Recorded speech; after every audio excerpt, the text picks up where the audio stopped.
Vous regardez Al24 News, madame, monsieur, bonsoir. Heureuse de vous retrouver pour cette nouvelle édition. Tout de suite les titres.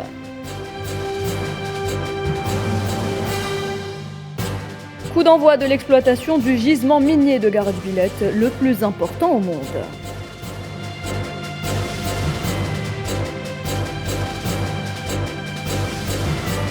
Législative au Sénégal, la population élit les 165 députés du pays.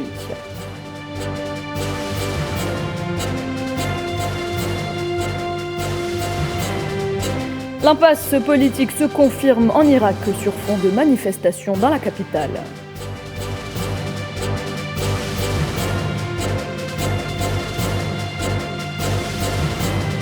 Et puis le président russe Vladimir Poutine approuve une nouvelle doctrine navale.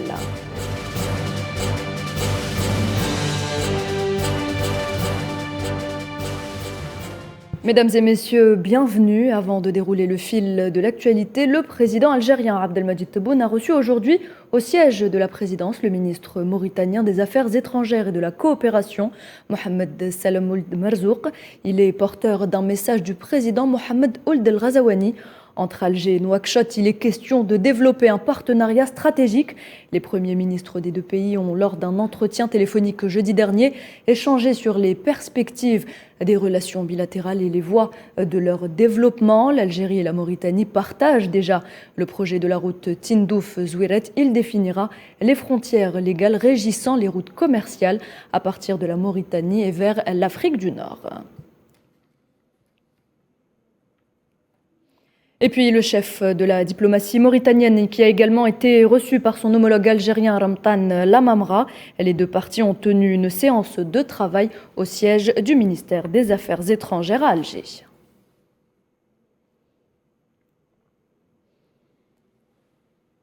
Nous le disions en titre, le coup d'envoi de l'exploitation du gisement minier de Garage Villette a été donné hier samedi par le ministre algérien de l'énergie et des mines, Mohamed Arkab. Il s'agit du gisement minier le plus important au monde, Kherdin Batache.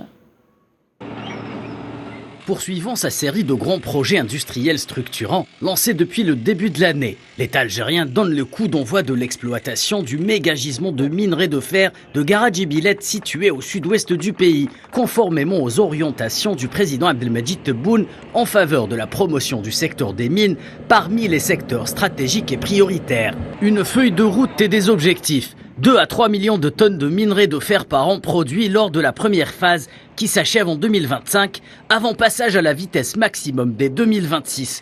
40 à 50 millions de tonnes par an seront extraits des entrailles de Garage Villette. La production sera acheminée par voie ferroviaire jusqu'à Béchar, via la création d'une ligne de chemin de fer, projet qui sera réalisé dès l'année prochaine.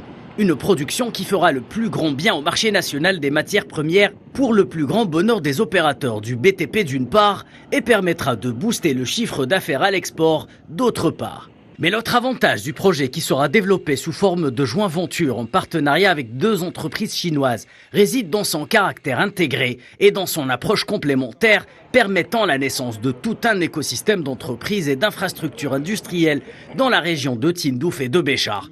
L'entrée en exploitation de ce projet permettra à l'Algérie d'accéder au concert des plus gros producteurs mondiaux de cette matière première vitale pour l'industrie, dont le classement est dominé actuellement par l'Australie, le Brésil et la Chine. Le gisement de Garage Villette s'étend sur plus de 131 km², avec des réserves exploitables estimées à 2 milliards de tonnes de minerais, une teneur de plus de 58% de fer. Et autre coup d'envoi donné cette fois-ci dans le secteur des transports avec l'entrée en vigueur de la nouvelle ligne maritime marchande entre le port de Djenjen dans la wilaya de Djidjel au nord de l'Algérie et celui de Dakar en passant par Nouakchott. Cette nouvelle liaison s'inscrit dans le cadre de la promotion et du développement des relations économiques entre l'Algérie et le Sénégal. Elle devrait également permettre à l'Algérie de pénétrer les marchés des pays de l'Afrique de l'Ouest. Et toujours au volet coopération, la relation entre l'Algérie et l'Italie jouit d'une excellente réputation.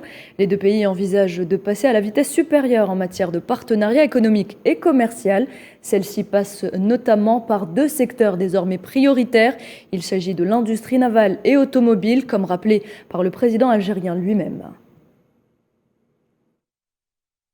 ندخلوا اليوم في الانتاج المشترك ننتج مع بعض ومستعدين هما باش ينتجوا معنا انتاج ميكانيكي انتاج سيارات انتاج بواخر. Et puis, concernant les allégations colportées par certains médias sur une prétendue reculade de l'Algérie concernant ses relations commerciales avec l'Espagne, celles-ci sont erronées car aucune information officielle n'a été rendue publique à ce sujet par les autorités ou les institutions compétentes.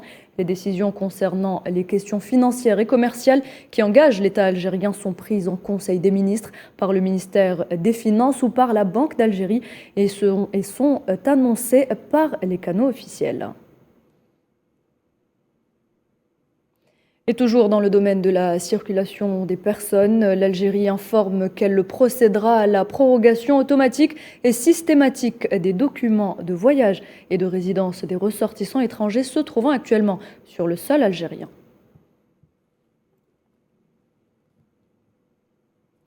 La coopération militaire au menu d'une rencontre entre le général d'armée Saïd Chengreha, chef d'état-major de l'armée algérienne, et le ministre délégué à la présidence de la République du Cameroun, chargé de la défense Joseph Betty Assomo, qui effectue une visite de travail en Algérie à la tête d'une importante délégation militaire. Une visite qui reflète la dynamique que les deux pays tiennent à insuffler aux relations bilatérales. Au Mali, au moins 11 civils ont été tués par des terroristes appartenant à Daesh dans la région de Ménaka, dans le nord du pays. La communauté touareg Ida Saak appelle une fois de plus les autorités et les signataires de l'accord pour la paix et la réconciliation issu du processus d'Alger et les organisations de défense des droits de l'homme à prendre les mesures nécessaires pour mettre fin à ces crimes de gang et traduire les auteurs en justice. Et puis les Sénégalais élisent ce dimanche leurs députés. Les législatives qui font figure de test après les élections locales de mars dernier, remportées, on le rappelle, par l'opposition dans les grandes villes du pays. Ce scrutin vise à renouveler pour 5 ans les 165 sièges du Parlement, largement contrôlés par le camp présidentiel. Amin Toutah. Nouveau rendez-vous législatif pour les Sénégalais. 7 millions d'électeurs étaient appelés aux urnes aujourd'hui afin d'élire une nouvelle assemblée populaire composée de 165 députés pour un mandat de 5 ans. Un scrutin synonyme de test pour le président Macky Sall à 2 ans de la présidence. La Commission nationale électorale autonome qui supervise le vote a déployé près de 22 000 observateurs sur tout le pays. À noter qu'une quarantaine d'experts de la Communauté économique des États d'Afrique de l'Ouest, CEDEAO, sont également présents pour ces élections. À la mi-journée, le taux de participation s'est élevé à 22%, selon une source proche du ministère de l'Intérieur. Super important. C'est le destin de notre jeunesse. C'est le destin de notre peuple qui est en jeu aujourd'hui, avec ces élections législatives. C'est extraordinaire, c'est très important. Les gens doivent aller voter massivement. Le vote d'aujourd'hui est crucial. On veut avoir une assemblée dynamique, une assemblée qui représente et assiste le peuple, une assemblée proche du peuple. Les Sénégalais ont vraiment besoin de cela. Pour la course vers le Parlement, plusieurs partis politiques se sont ralliés en coalition. Au total, 8 composantes sont en lice et qui visent potentiellement une cohabitation au président. Pour rappel, les élections locales du mois de mars dernier ont été remportées par l'opposition dans plusieurs grandes villes du pays, à l'image de la capitale Dakar. On reste en Afrique et plus exactement en Éthiopie où se trouve depuis vendredi le nouvel envoyé spécial américain pour la Corne de l'Afrique, Mike Hammer. Objectif de ce déplacement, appuyer les efforts vers une paix durable entre le gouvernement et les autorités de la région du Tigré.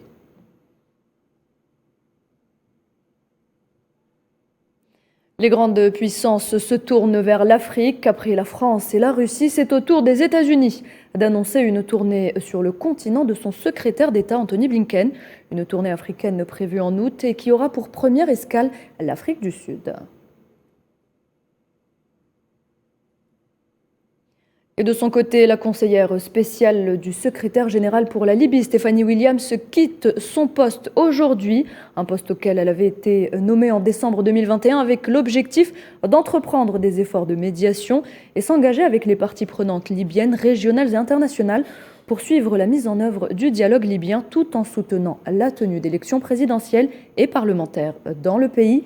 Mais hélas, aucune avancée n'a été enregistrée avec son installation à ce poste, un poste très convoité.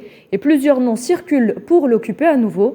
Alors des noms comme celui de l'ancien ministre algérien des Affaires étrangères, Sabri Bourkadoum. Et justement, monsieur Rafa Tabib, bonsoir. Bonsoir. Alors vous êtes spécialiste de la Libye. Qui voyez-vous à la place de Stéphanie Williams? Quel est le nom qui risque d'émerger du lot, monsieur Tabib? Alors d'abord, s'il faut établir une sorte de cahier de charge pour le choix d'un représentant de l'ONU en Libye, il faudrait d'abord insister sur le fait que tous ceux qui ont été envoyés dans la région, qui ne sont pas proches de la question libyenne, sont avérés des projets d'échecs programmés. On a eu des Allemands, on a un Espagnol, on a eu des Libanais, mais plutôt des Libanais proches des milieux français. Et enfin, on a fini par une Américaine. Qu'est-ce que ça a donné? Eh bien, ça a donné justement cet échec énorme de la part de l'ONU qui s'est avéré incapable de trouver une solution, le minimum même de l'accord entre les Libyens. Pourquoi? Parce que ceux qui ont été choisis par le passé par l'ONU ont essayé d'abord de mettre en avant et en exergue les intérêts des puissances et non d'essayer réellement de trouver des solutions pour les Libyens. Or, ces Libyens, ce sont généralement des tribus, des groupes, etc., qui ont des continuums à l'intérieur des pays limitrophes. Regardez les rapports qu'il y a entre les Tunisiens et les Libyens, les rapports qu'il y a avec les Algériens, avec les Égyptiens de l'autre côté. Donc, il serait inutile de vouloir imposer aux Libyens des gens qui ne connaissent pas la région. Donc, moi, je pense que maintenant, il faudrait que le Maghreb pèse de tout son poids pour imposer un envoyé spécial qui soit issu de nos pays. Et donc, vous pensez que M. Sabri Bourkadoum pourrait être nommé au poste d'envoyé spécial? Le nom de M. Sabri Bourkadoum a été évoqué. Je pense qu'il y a eu même des vétos contre sa candidature. Il y a le Tunisien Monsieur Mounji qui a été proposé par plusieurs pays et qui a été soutenu par des pays du Maghreb, Mounji Hamdi. Et c'est quelqu'un qui a joué un rôle très appréciable auparavant au Mali et qui est parvenu quand même à des accords dans une situation très complexe. Moi, je pense que maintenant, il faudrait dire aux puissances étrangères et surtout aux Français de ne pas essayer de nous imposer des candidatures qui ne peuvent qu'envenimer la situation. Il y a par exemple un Tchadien qui a été proposé et nous savons que le Tchad, dans sa situation actuelle, c'est un pays qui est une partie prenante de la guerre civile en Libye. Donc il faut faire de sorte à ce que vraiment maintenant l'axe Al-Mouradi à Carthage pèse de tout son poids et impose une personnalité reconnue pour son intransigeance. D'abord, en ce qui concerne les ingérences dans les affaires libyennes, mais surtout pour la sécurité régionale, parce que la Libye et la Tunisie ont été les pays qui ont payé lourdement la facture sécuritaire pendant cette décennie. Très bien, merci beaucoup Monsieur Rafa Tabib, merci pour cet éclairage. Je rappelle que vous êtes spécialiste de la Libye. Dans l'actualité également, des milliers de partisans du parti Muqtada Sadr envahissent une nouvelle fois le Parlement irakien qu'ils comptent occuper jusqu'à nouvel ordre. Le pays est en proie à une crise politique sans précédent. L'impasse est totale dans l'attente d'une nomination d'un nouveau président et d'un premier ministre 10 mois après les législatives d'octobre 2021. Nous le disions donc, la crise politique en Irak s'aggrave. Dans l'attente de la constitution d'un nouveau gouvernement, le pays se trouve dans une situation incertaine, une situation sur laquelle revient Sofiane Baroudi. La crise politique en Irak continue de s'aggraver. Le pays, qui vit un véritable blocage institutionnel depuis les dernières élections législatives, connaît une nouvelle vague de contestation populaire. Les partisans du courant de Muqtada Sadr occupent le Parlement depuis hier, en protestation contre la nomination de Shia al-Soudani au poste de chef du gouvernement.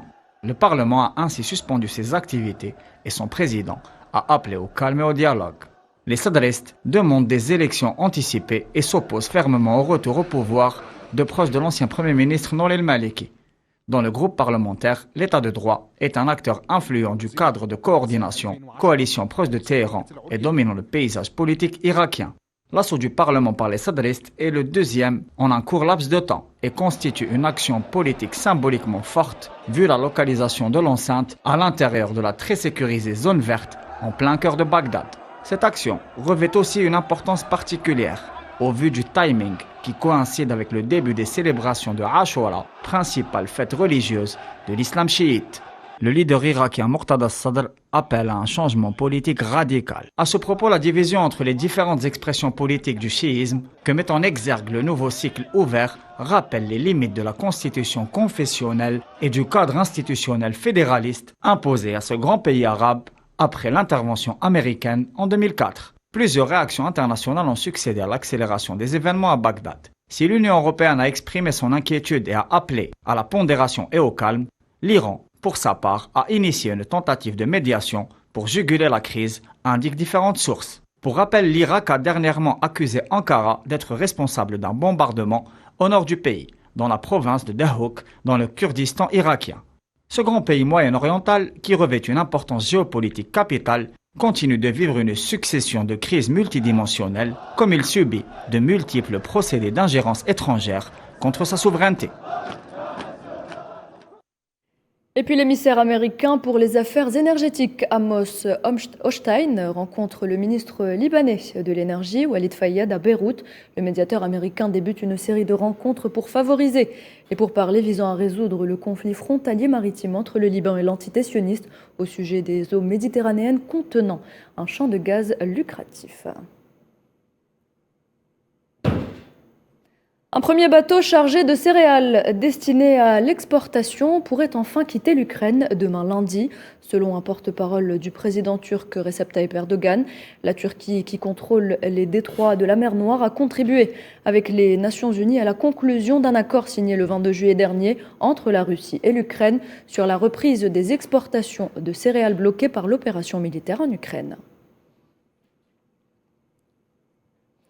Et puis la flotte russe se dotera dans les prochains mois d'un nouveau missile de croisière hypersonique Zircon qui ne connaît aucun obstacle. Le président Vladimir Poutine l'a annoncé aujourd'hui lors d'une impressionnante parade navale. C'était donc organisé ce matin à Saint-Pétersbourg, et ce en pleine guerre en Ukraine. C'est l'occasion surtout pour la Russie de démontrer que sa technologie est une référence en la matière et qu'elle continue à se moderniser, et ce, quelles que soient les conjonctures. Karim Bouaziz nous en parle.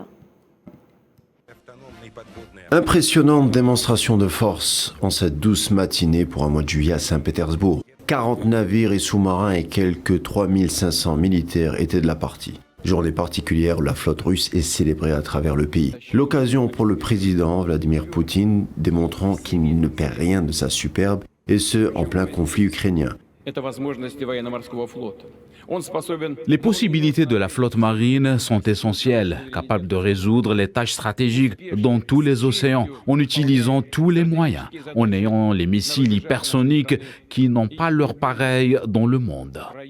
Mais aussi de profiter des festivités martiales pour décliner la nouvelle doctrine militaire navale russe, puisqu'il annonce solennellement que la frégate amirale Gortchov-Kovsare serait équipée prochainement d'un nouveau missile de croisière hypersonique nommé Zircon. Particularité de l'engin, celui-ci connaîtrait aucun obstacle une fois lancé. L'annonce tombe à pic après 5 mois de conflit ukrainien. Arme dévastatrice si elle en est, illustration démontrant, selon le président russe, que les équipements militaires russes feraient l'objet d'un perfectionnement permanent. Zircon, l'arme absolue qui ferait l'objet d'essais depuis 2020. À en croire toujours les autorités russes, la portée de Zircon est de 1000 km et volerait à plus de Mach 9 pour atteindre aussi bien des cibles militaires que terrestres. Arme invincible selon les mots mêmes de Poutine et dont les frégates en seraient munies prochainement.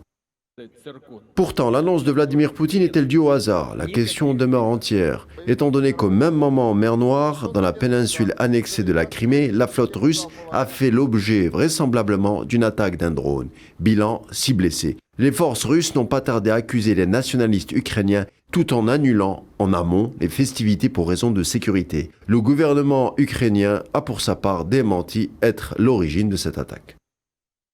Et dans le conflit en Ukraine, la situation sur le terrain se traduit notamment par des bombardements dans plusieurs villes du Donbass, parmi lesquelles on retrouve la ville de Bakhmout à l'est de l'Ukraine, après que le président Volodymyr Zelensky a appelé tard dans la nuit les civils à quitter la ligne de front de la région de Donetsk.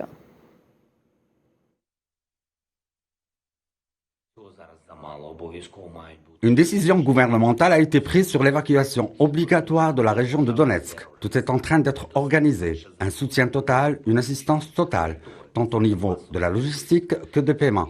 Nous avons seulement besoin d'une décision de la population qui ne l'a pas encore prise pour elle-même. S'il vous plaît, évacuez. Nous vous aiderons. Nous ne sommes pas la Russie.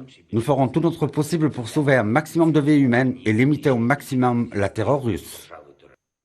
Et tout autre chose à présent, la présidente de la Chambre des représentants américaine, Nancy Pelosi, a confirmé être en route vers l'Asie sans toutefois mentionner un éventuel arrêt à Taïwan, un stop qui pourrait envenimer davantage les relations entre la Chine et les États-Unis.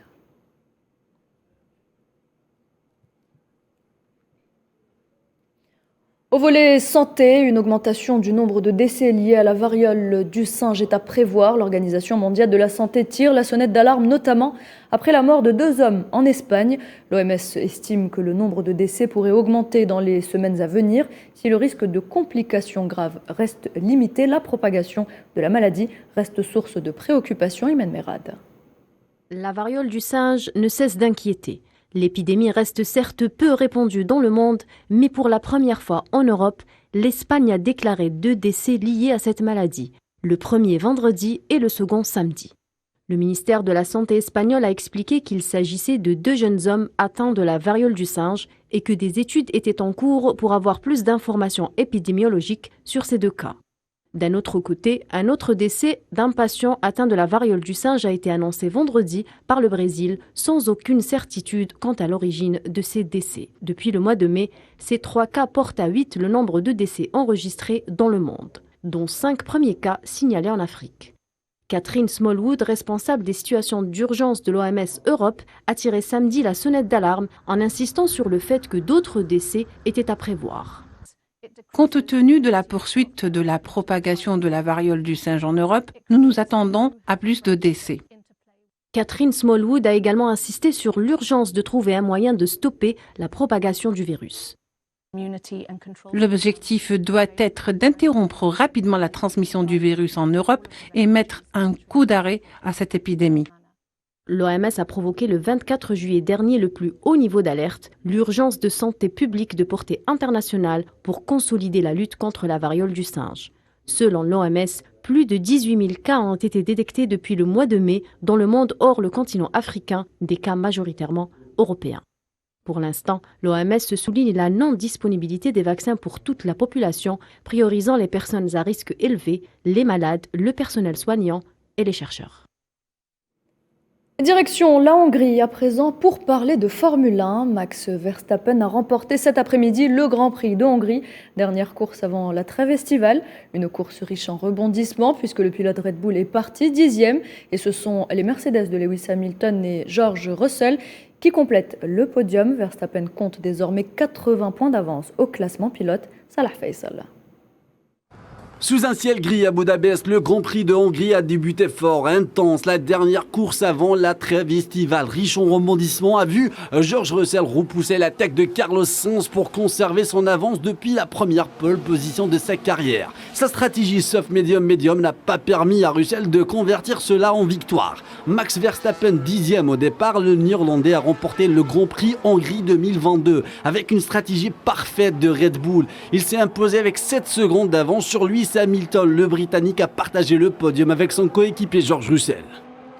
Après avoir annoncé sa retraite en Formule 1 à la fin de la saison, Sébastien Vettel s'est retrouvé en difficulté après un contact avec Alex Albon de Williams, faisant sortir un bref safety car. Sébastien Vettel a terminé 10e. Le 13e round de la saison a vu le cauchemar de Charles Leclerc et le désastre de la Ferrari. Une journée décevante. Ferrari a plombé une nouvelle fois l'échange de son pilote. Leclerc n'a pas pu utiliser ses pneus tendres pour dépasser Pérez et s'est retrouvé 6e derrière la Red Bull. Très déçu. Évidemment, le rythme était vraiment bon sur les pneus médiums. Sur le deuxième relais aussi, tout était sous contrôle. Et puis nous avons décidé d'arrêter sur le dur. Ce que je ne sais pas encore, c'est quelles ont été les raisons de ces décisions. Mais nous allons en parler avec l'équipe pour que je comprenne. Mais de toute évidence, ce n'était pas la bonne décision. Et j'ai dit clairement que je me sentais bien avec les pneus médiums. Alors, je ne sais pas exactement ce qui s'est passé. La 4e position sur le tourniquet Magyar pour Carlos Sainz de la Ferrari. Verstappen compte désormais 80 points d'avance au classement des pilotes. Red Bull devance Ferrari de 133 points au classement des constructeurs. Et puis cette nouvelle qui est tombée concernant le report des qualifications de la Coupe d'Afrique des Nations prévue en Côte d'Ivoire en 2023. Alors la décision a été prise afin de permettre aux nations africaines qualifiées pour la Coupe du Monde Qatar 2022 de se préparer dans les meilleures conditions. Par conséquent, les éliminatoires de la 3e et de la 4e journée de la CAN 2023 ont été reportés du 20 au 28 mars 2023. La 5e journée se déroulera du 12 au 20 juin et la 6e se jouera du 4 au 12 septembre 2023. Et en finale de l'Euro féminin 2022, on joue les prolongations. Nous sommes à la 114e minute et ce sont les Anglaises qui mènent avec 2-1 face aux Allemandes pour le moment.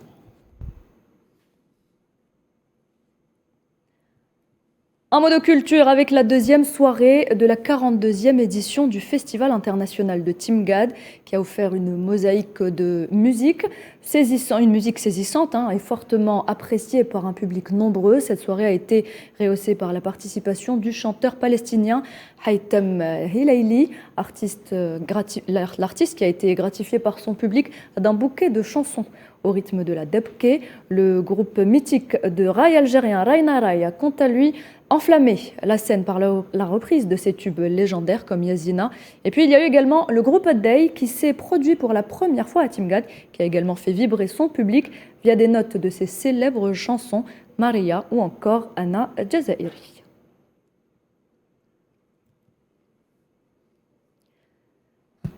Et c'est avec ces images que l'on arrive à la fin de cette édition. Merci de l'avoir suivi. Pour plus d'informations, retrouvez-nous sur Facebook, Instagram et Twitter.